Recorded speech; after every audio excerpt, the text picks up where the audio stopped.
Alors je vais commencer en vous parlant des avantages de travailler en entreprise.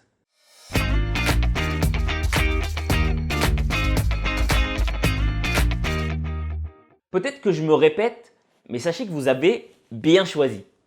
Car s'il existe un indicateur qui compare le temps de formation et le salaire obtenu, alors je crois qu'on ne peut pas faire mieux.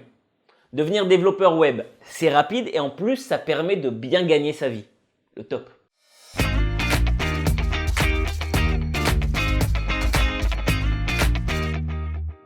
En plus, comme dans tous les métiers qui sont en forte demande, les entreprises s'efforcent de séduire leurs employés.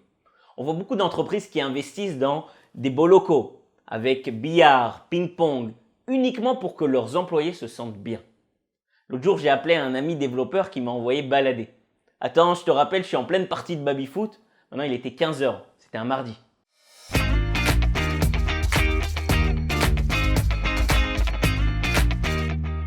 Maintenant, il faut bien comprendre le but des entreprises. Elles veulent obtenir d'excellents résultats rapidement. Elles sont prêtes à mettre le prix pour cela.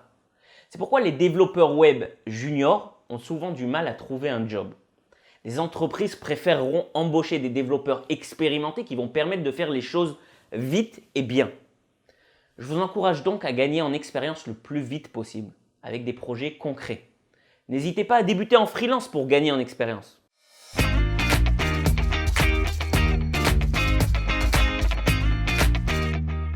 Maintenant, c'est quasi impossible de devenir un expert dans tous les domaines, de maîtriser toutes les technologies, tous les frameworks. Alors, quelle est la solution? C'est de se spécialiser. Donc, une fois que vous connaissez les bases du développement web, il vaudra mieux gagner en expérience dans un domaine précis et de le maîtriser plutôt que de couvrir plein de choses, mais à moitié. Optez pour des technologies ou des frameworks en demande sur le marché du travail.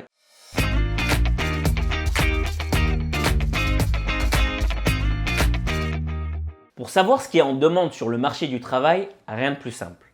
Consultez les sites d'emploi. J'ai mis quelques liens dans la description de cette vidéo. Si vous lisez les descriptions des postes à pourvoir, vous allez voir plusieurs mots-clés de technologie, de framework qui reviennent tout le temps. Faites une liste de ces mots-clés, ensuite recherchez les jobs par mots-clés. Repérez les mots-clés qui donnent le plus de résultats.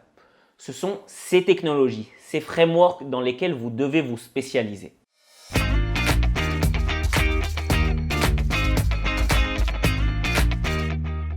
Ensuite, vous voulez devenir celui que tout le monde veut embaucher. Alors comment faire ça? Tout est question d'un peu de marketing personnel. Il faut savoir se vendre. Par exemple, une technique qui est très efficace, c'est le fait d'avoir un site web perso. Ça fait pro, ça fait classe et ça va vous booster auprès des recruteurs. Vous obtiendrez à coup sûr plein d'entretiens assez rapidement parce que ça donne envie.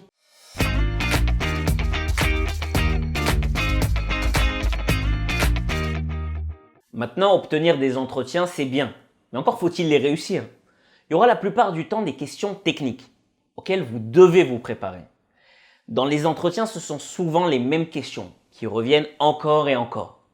Donc si vous postulez pour un job dans lequel on vous demande des compétences en X, Y et Z, allez chercher sur Google les questions posées aux entretiens sur X, Y et Z et bossez-les bien comme il faut. Vous augmenterez vos chances de faire bonne figure.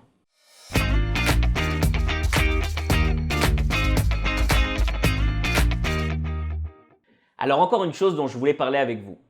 Ça ne correspond pas à la majorité, mais de plus en plus de développeurs web travaillent de la maison ou font carrément le tour du monde tout en étant employés pour une entreprise.